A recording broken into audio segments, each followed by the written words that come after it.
बड़े को लिए कश्यप भाई और रेशमा गेंद का क्वेश्चन आज तो हिंदी है, लेकिन पहला मेरा क्वेश्चन है, माफ करना महात्माओं, आज वेरी पायस डे, हनुमान दादा जयंती, और वो सबसे बड़ा वक्त बोला जाता है राम भगवान का। तो थोड़ी बातें करो और अपना महात्मा को के लिए क्या करने का है वो थोड़ी बातें करो, बाद में कश्यप भाई रेशमा बेन का क्वेश्चन लेगा।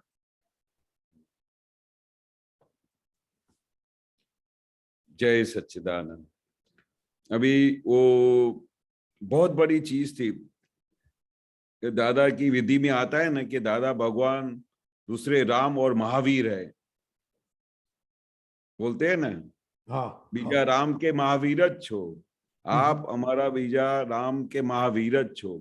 अभी ये जो दादा भगवान को इतनी बड़ी चीज पे बताया, तो दादा भगवान जैसे राम भगवान महावीर भगवान कि जैसे सबके साथ बैठ के उनको आर पार देख सकते थे, उनके पूरे गुणों को, उनकी पूरी, उनके भगवान पद को वो जान सकते थे, वो देख सकते थे। और उसकी वजह से जब भी उनका जिक्र होता था तो वो इस तरह से जिक्र बताते थे जैसे वो हमारे सामने बैठे हो। तो एक बार दादाजी को हनुमान जी के लिए जो भक्ति का और उनकी सेवा का जो प्रतीक था वो दादा को दिखाई देता था। कितनी बार ऐसा होता था कि दादाजी वो बात करते करते वो बताते थे कि भाई ये कैसी सेवा की है। एक बार तो बहुत बड़ा ऐसा एविडेंस भी आ गया था कि हम दादाजी की सेवा में दिन रात रहते थे। तो एक बार दादाजी को बहुत तकलीफ हो गई थी, ये दादा को कमड़ी हो गई थी। तो कमड़ी हो जाने की वजह से हम दिन रात दादाजी के सेवा में रहते थे। 12 दिन लग गया सेवा करते करते। तो न दादाजी को नींद आए न मेरे को नींद आए, हम दिन रात दादाजी को ये देखते थे कि दादाजी को कैसे सुख मिले, दादाजी को कैसी तबीयत अच्छी हो। तो 12 दिन तक हम सोए नहीं। फिर 12 दिन तक दादाजी को हर एक पल, हर एक घड़ी में जो उनको इजी लगे उसमें हम उनको हेल्प करते रहते थे। तो 12 दिन के बाद जब उनकी सेवा पूरी हो गई तो हमने दादाजी से पूछा कि भाई दादाजी, ये आपको 12 दिन नींद नहीं आई, मुझे भी नींद नहीं आई, तो ये कैसा वो बना। हमने तो पूरा एक पल भी हम सोते नहीं थे, आधा घंटा ऐसा थोड़ी नींद उठा ली। तो दादा बोले कि देवी देवताओं आके वो पूरी आपकी नींद उठा के जाए, हमारी नींद भी उठा के जाए ताकि हमको तकलीफ ना हो।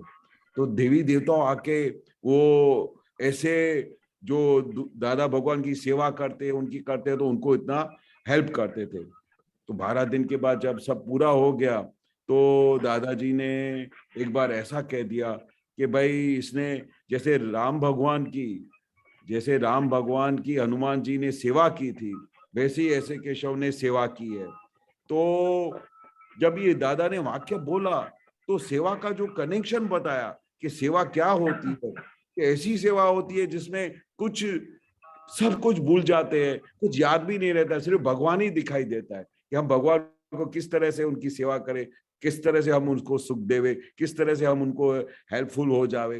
तो ऐसी सेवा का प्रतीक हनुमान जी थे जिसकी कंपैरिजन दादा करते थे कि इनकी जैसी सेवा कोई नहीं कर सकता है, इनके जैसी सेवा कोई नहीं कर सकता है। ऐसे राम भगवान के हनुमान भक्त थे जो वो दुख भंजन भी बोलते हैं, उनको वीर भी बोलते हैं, उनको कितनी सारे शब्द बोले। ऐसे ऐसे थे कि राम भगवान के जैसे हमेशा एक पग पे ऐसे तैयार रहते थे कि जैसे उनका हुक्म हो तो ऐसा उड़ना शुरू कर देते थे। कहाँ से कहाँ जो कुछ हो, सीता के लिए दौड़े, हर एक चीज के लिए वो मतलब राम भगवान के छाए की तरह, साए की तरह उनके साथ रहते थे। तो ये सेवा का फल उसके बाद फिर दादा ने धीरे धीरे सूक्ष्म की तरफ लेके गए कि दादा भगवान की जो स्थूल रूप में सेवा होती है तो वो सबसे बड़ी सेवा तो अच्छी है, पर दादा ने बोला कि उसकी सबसे बड़ी जो सेवा क्या होती है, दादा को कौन सी सेवा अच्छी लगती है, कि वो सूक्ष्म सेवा अच्छी लगती है। तो वो सूक्ष्म सेवा क्या है तो दादा ने बताया कि जो हमारे 5 आज्ञा में रहता है वो दादा के लिए सबसे बड़ी सेवा है। जो हर एक को सुख देता है, जो मन वचन काया से सबको सुख देता है, वो दादा की सेवा करता है। जो दादा के कहने के मुताबिक चलता है, दादा के आदर्श के ऊपर, दादा के विचारों के ऊपर, दादा के वर्तन के ऊपर, जो जो दादा की तरह जीवन जीता है, वो दादाजी की सबसे बड़ी सेवा करता है। तो मेन लक्ष्य क्या है? बाह्य भी सेवा चाहिए और अंदर भी सेवा चाहिए। मतलब जिस समय भी, जिस संजोग में हमको सेवा का लाभ मिलता है, वो सेवा का लाभ ले लेना चाहिए। ये हनुमान जी हमको सिखाते हैं। सेवा सिर्फ ज्ञानी पुरुष की होती है, गुरु जी की भी होती है, अपने माँ बाप की भी होती है। तो जो जिसकी भी सेवा करता है उसका फल यही मिलता है कि ज्ञानी पुरुष खुश रहते हैं, उनको मोक्ष का दान मिलता है, वो अपने संसार जीवन में किसी भी प्रकार की उनको तकलीफ नहीं आती है।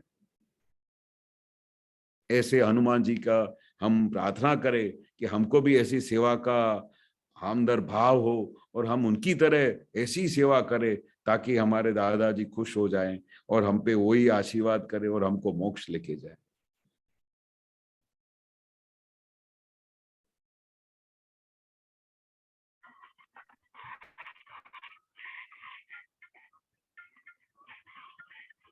रजनीकांत साहब, Kashyap bhai, okay.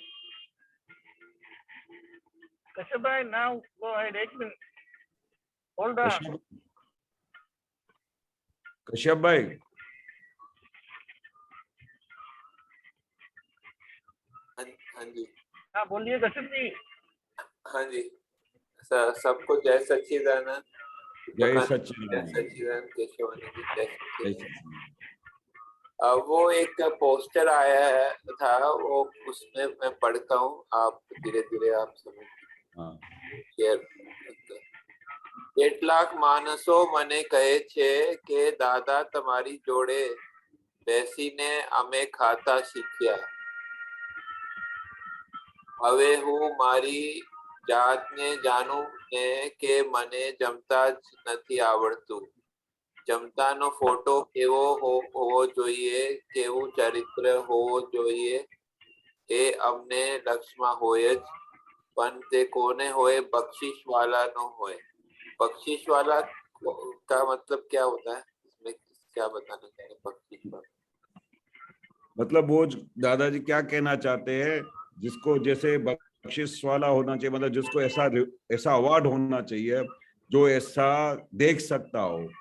बाकी खाते समय कैसा उसका चारित्र होना चाहिए, कैसा उसका छुटापना रहना चाहिए, ऐसा हमको वो आता नहीं है। ऐसा दादा बोलते, पर दादाजी को तो सब आता था, पर हमको समझाने के लिए, हमको सिखाने के लिए कि हमारा कैसा उपयोग होना चाहिए, ऐसा कैसी समझ होनी चाहिए, खाते समय क्या उपयोग रहना चाहिए। इसलिए दादा हर एक बार बोलते थे कि हमको दाढ़ी उतारने नहीं आती है, हमको खाना खाने नहीं आता है, क्योंकि उस समय खाना खाना सिर्फ ये स्थूल भाग का नहीं होता है कि ये थाली टेबल पे आ गई और हम अच्छी तरह से खाते, चम्मच से खाते, इससे खाते, तो उसका मतलब हमको बहुत अच्छा खाना खाने को आ गया, ऐसा नहीं है। दादाजी इन्होंने ये बोला ना, જમતાનો ફોટો કેવો હોવો જોઈએ, કેવું ચરિત્ર હોવો જોઈએ, એ અમને લક્ષમાં હોય